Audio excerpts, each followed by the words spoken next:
Hello, and welcome to I Hate Talking, a podcast about talking, including etymology, frustrating topics, current events, and other random subjects. I'm Adam. And I'm Steph. We are married, and we invite you into these discussions with us as we talk about the good and the bad of talking. We hope you enjoy today's episode.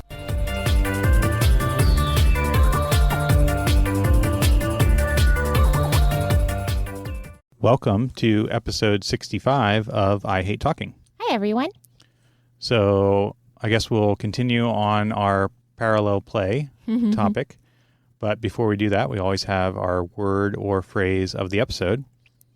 And today's word or phrase is the word cogitate. Cogitate? Cogitate. Okay. So any guesses on what that means? Oh. I mean, it makes me think of cognizant or like cognition. So something about the brain? Yep. So something to do with thinking. So cogitate is a verb. And according to our favorite Oxford Language Dictionary, it defines the word cogitate as thinking deeply about something. Okay. In other words, to meditate or reflect. Oh, okay. And it's from the Latin, so it seems like most of other words that we do are from the Greek, but this one actually comes from the Latin, and it is from two Latin roots, co, which means together, and agitare, which means to turn over or consider. So then that cognition, same thing with the thinking, becomes the Latin cogitare and then cogitate in the late 16th century. Okay. Now, it is a relatively infrequently used word. If we compare cogitate with the synonym that the Oxford Language Dictionary gave of meditate, you can see that the blue line for cogitate is nearly non-existent and very flat. And meditate actually has a peak in the 1800s to 1850, then sort of drops off, and then actually is making a comeback starting in the year 2000. So are they, I mean, they're synonyms, but are they the same word essentially? It means the same? Because, yeah, nowadays you hear meditate often, and like you said, the graph shows that. But if I were to say cogitate on this, I think people would give me a side eye. Yeah, perhaps. I don't know. Maybe we can look up the definition of meditate. I think, at least in my mind, it's more of the cognition process, so the actual thinking with the intent to come to some conclusion or to work through a problem, whereas meditate carries more of a connotation of just being more contemplative in general, not necessarily thinking about a specific thing or working on a particular problem. Side note, I want to keep talking about this with our kids, especially one of them. We're working on some like resilience and some mindfulness. And this app we're using is great. It's called Legends. We can share a link for it. They really like it.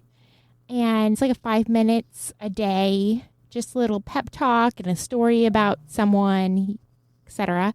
So they tell you a story and they teach you something about it, right? How to apply it to your life. The other day, it was on meditation. And they're like talking you through like a meditator would, right? Like they play the music and they're like, take a deep breath. Picture this, and they're talking you through each step. And at the end, they're like, share what you saw. And one of our kids goes, someone was like, okay, so what did you see? He goes, I couldn't see anything because that person kept talking. I'm like, but they were telling you, like, picture this. Did you picture that? He's like, no, because they were kept talking. I was like, oh, well, we'll try it again with just maybe music only. So meditation can be harder for some people because they're cognitive or is that what it would be? Cogitate. Is that the word? Cogitate. Cogitate. Perhaps so. So the definition of meditate from the same Oxford Language Dictionary says to think deeply or focus one's mind for a period of time in silence. And then it also does explain that meditate is often used for religious or spiritual purposes or as a method of relaxation, which I think does differ from cogitate, because cogitate is going to be more active thinking versus meditation, or to meditate, where you're probably going to still think, but it's more of a relaxation, not necessarily working on a particular problem or trying to come to a certain conclusion. Now, meditate does come from the Latin as well, from the word meditare, which means measure, and then became used to mean contemplate, and that contemplation sort of is the same literal word or definition that's used in the mid-16th century, meditate. So in my scenario, they actually technically weren't meditating, they were cogitating? Cogitating. Because she was telling him, think of this, and now think of this, right? And he was trying to meditate, where he was trying to clear his head and not think of step-by-step instructions, right? Am I understanding the two differences there? Yes, I think that's probably a very good differentiation between the two words. But in culture, we say meditate. But really, we should actually be saying, she should have said, we're going to cogitate. So there's actually no N in cogitate. So wait, how am I saying it? You're saying cognitate. I'm thinking of like cognate. Oh, what's that word I'm thinking of? Cognition. Cognition. Okay, so cogitate. Yeah? Cogitate, yes. Cogitate. So It's actually interesting to note that cognition, or anything with that type of thinking, is a completely different Latin root. Oh, okay. So that Latin root is cognoscere, and that is a literal definition given in the Latin of get to know, and then that became cognito and cognition in the late Middle English. Okay. Interesting. But they're both about thinking and like deep thoughts, right? Even though it's a different word. Yes. I think the difference is, again, going back to the root Latin for cogitate, it literally means turn over or consider. So it's basically that perhaps you already have some idea or problem that you are considering or turning over in your mind, as it were. Whereas meditation or meditate, you still might be thinking deeply or carefully about something, but it, I think, is more frequently used with regards to just focusing in silence, and relaxing is more of the intent with meditate. Okay. So I think it's, again, a very nuanced difference, but it is a nuanced difference that goes all the way back to the Latin and persists in the English. And perhaps we should do more cogitating instead of meditating. Do you think, because I think personality-wise you're similar to the child I was speaking of, do you have a hard time meditating? And would it be easier for you to cogitate? There's no N. sorry, y'all. Cogitate. Cogitate. Cogitate. Can I emphasize the cogitate? No. Probably not. Probably not. But Okay. So few people use this that they probably would not know any better anyway. Either way, they're going to look at me like I'm crazy when I use this word. I think so. So to answer your question, perhaps this is a good thing to cogitate on or meditate on, because perhaps I've never meditated given this nuanced difference. Mm-hmm. Perhaps I only do cogitation and actively think about something. And even if there's something that I've read that I quote unquote meditate on after the fact, or have some certain situation that I'm trying to find a solution to, that it probably is not meditation in the strictest sense of the word, but is actually probably a better example of cogitation. Right. Yeah. I mean, because we've had this conversation, I think even on the pod here, stereotypically, the wife will ask the husband, what are you thinking? And he says, nothing. And she gets mad because she doesn't believe him. But we've had that in reverse, where you ask me, I'm like, I don't know. I have literally no thoughts up there. It's blank. And so when I quote unquote meditate, I don't have a problem. I mean, I do if there's a lot going on, but if I'm maybe alone and I know I have 30 minutes undisturbed or something, I can quote unquote meditate, but my mind goes blank. And I'm often refreshed afterwards and I feel energized. But so like in scripture, when it says like meditate on these things, I have a hard time with that because if I meditate, my mind's blank. But really, would scripture, like, do we know when we're using it in scripture where those words translate to actually be like cogitate on these things instead of meditate? There's no N. Oh, y'all, I'm so sorry. Cogitate.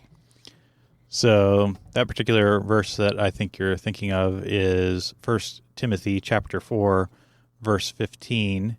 And in the Old King James, it says, quote, meditate upon these things, give thyself wholly to them, that thy profiting may appear to all. Mm-hmm. So the New Testament was primarily written in Greek.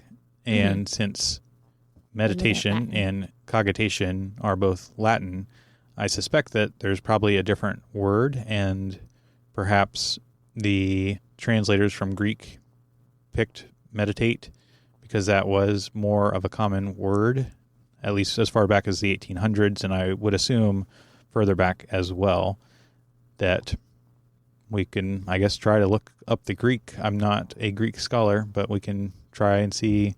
Do you want me to go get the Strong's Concordance, or do we have it? It's probably in here. Does the Strong's have the Greek words and definitions? No. That's what I remember 20 years ago in Bible college. All right. Well, let's take a look. Let's see. So it's used somewhat frequently, I guess, in both Old Testament and New Testament. There are exactly 14 uses of the word meditate and 6 uses of the word meditation. Now, it's interesting to note that of those, there's only 2 instances of meditate in the New Testament and 0 New Testament uses of the word meditation. So, might even have to go back further to the Hebrew, I suppose. Right. But for this episode, let's stick with just the New Testament. Okay. And look at the Greek, perhaps, in meditate, and perhaps see if we can be better Bible translators than King James translators, and see if maybe a better word would have been cogitate. It's not. I have opinions on that. We'll skip that. Well, I guess we could check the Strongs for cogitate, but I have a feeling that it would be 0. I'll look while you're looking it up. I agree. I think it'll be 0 also. Nope. No, cogitate. Oh, there is cognitions. Does that count? Nope, because that's a different Latin root word. The only one that the Strong's records is the cognitions, which comes from Daniel 7. My cognitions much trouble me. Or, in other words, his thoughts. Indeed. So, according to Google, on the Greek word for meditate in the New Testament is melateo. Again, not a Greek scholar, so probably mispronouncing that. But it encompasses a range of meanings, according to Google, including to care for, attend to carefully, practice, devise, and ponder. And while that particular Greek word is the most common Greek word associated with quote-unquote meditation, it lists here that it's important to note that the concept of meditation in both Old and New Testaments has its roots in broader ideas of focused attention, contemplation, and reflection. Okay. Which is a callback to the original Latin roots as well for meditate, because one of the synonyms that was used for that root Latin word was contemplate. Okay. Yep. So I think this is comforting to me, or it makes a lot of sense to me, because again, like I've said, when people say meditate on this, my mind will go blank. And I know that's not what I'm supposed to do if I'm supposed to meditate on something specific. Like the Legends app we use that says, like, think about your goal Where are you? Is it raining? Is it sunny? So that's calling specific thoughts to your brain. So to me, it's encouraging because I'm like, wait, I feel like I meditate wrong, but maybe I'm actually cogitating more than meditating. Yeah, there's a lot of different words that I guess shows that humanity is interested in human thought, because ponder, contemplate, think are all very similar words, but even have different Latin roots. So they were not only derived in the English as different words with different nuances, but those nuances existed as far back as when they were used in the Latin. And then also I think we see a little bit of degradation in the English language as well, because I think meditate can be used so widely that perhaps some of these other words should be used with cogitate or ponder or contemplate or reflect, that maybe those have a little bit additional definition about them that makes it more clear. Right. So if we want to bring this word back and use it, if I'm speaking to someone and I want them to actually actively think about something, I should tell them, hey, cogitate on this. Or let's cogitate on this and circle back. Precisely. Instead of let's meditate on this. Okay. I can buy into that. A little bit of use. It'll sound weird at first to people, but I think we can bring this back. Precisely. So I have been cogitating myself on parallel play, and I believe I have reached two major conclusions. Okay, first, y'all, Adam has told me that he is frustrated that he hasn't persuaded me yet that parallel play is good. And also, it's kind of not fair. We've had the flu in our house all week, and I've been caring for all of our children as they each take their turn with the flu.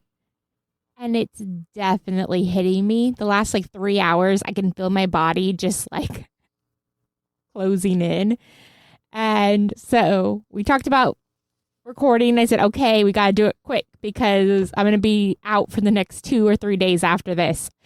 So we're rushing this before I go to sleep and I'm sick. I want to hear what your thoughts are, but it's definitely unfair because I don't have the fight in me anymore. I've cogitated on this also and why I don't like parallel play. So I'll do my best to bring that here, but also my body hurts and I'm so sick. Well, I didn't know it was that bad since we're in the confined space of our studio.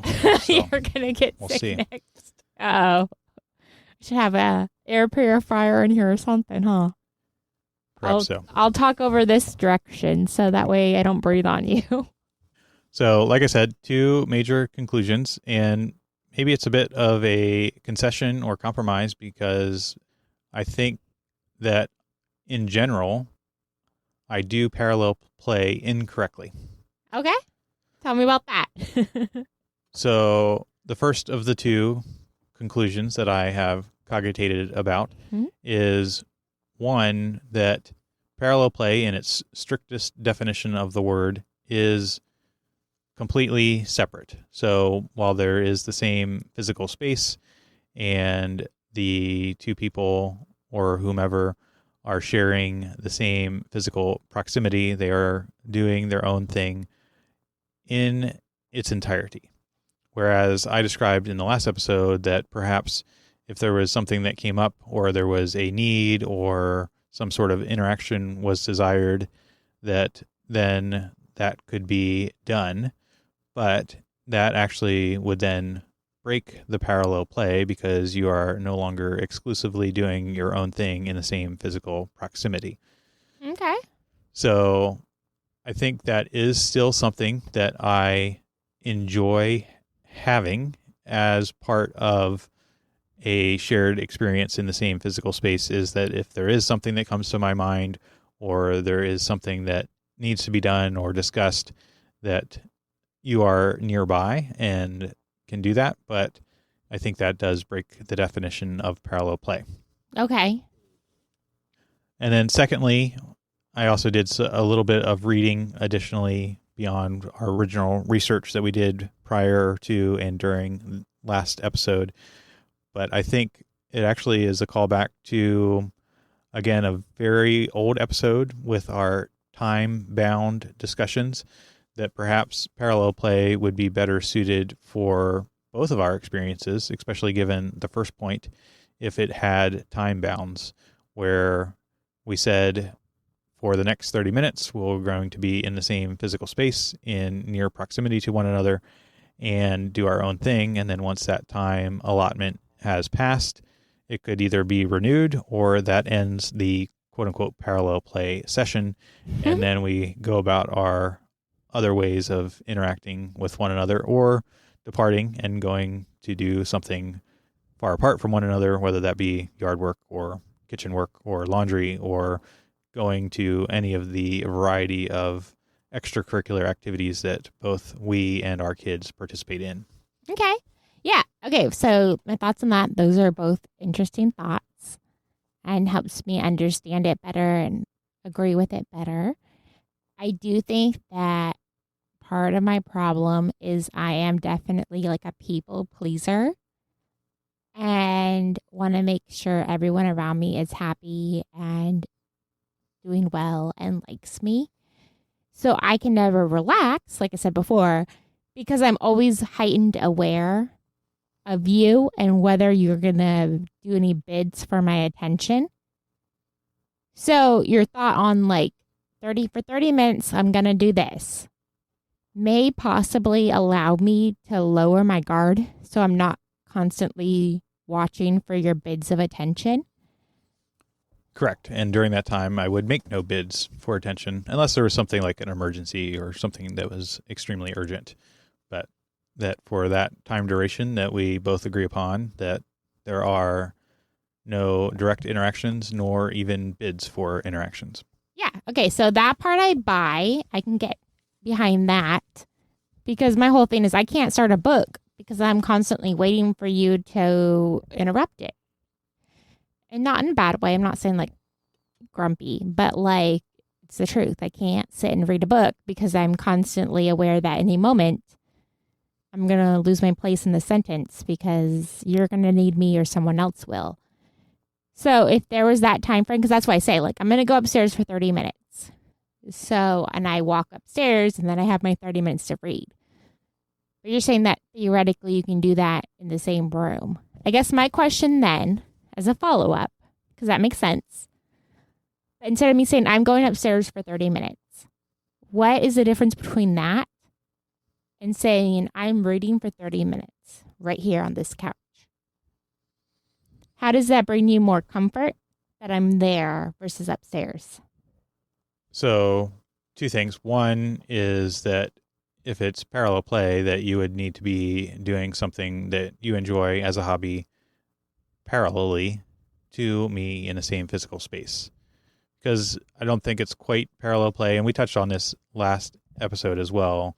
If somebody's working on chores or whatever the case may be, and the other person is enjoying a hobby, I don't necessarily enjoy that as much on either side of the equation if I'm the person doing the chores or the person doing the hobby, because it's not true parallel play. And then secondarily to that is, again, the physical proximity. So for whatever reason, if you're within my visual area that I can see and nearby, that brings a greater sense of comfort and companionship versus being away from one another, even if it is in a different room. Now, I do also enjoy strict alone time as well, where I am not around people in the slightest and am completely alone and doing hobby reading or whatever the case may be. So I would put those in 2 very separate categories. Okay, well then can we compromise for us? I mean, y'all out there, maybe you have a different compromise or don't need a compromise. But for us, I like physical touch. So I like when we're on the couch, even if our legs are touching slightly, sitting next to each other. Or I definitely like when your arms around me and we're on the couch. or holding hands walking the dog or anything like that.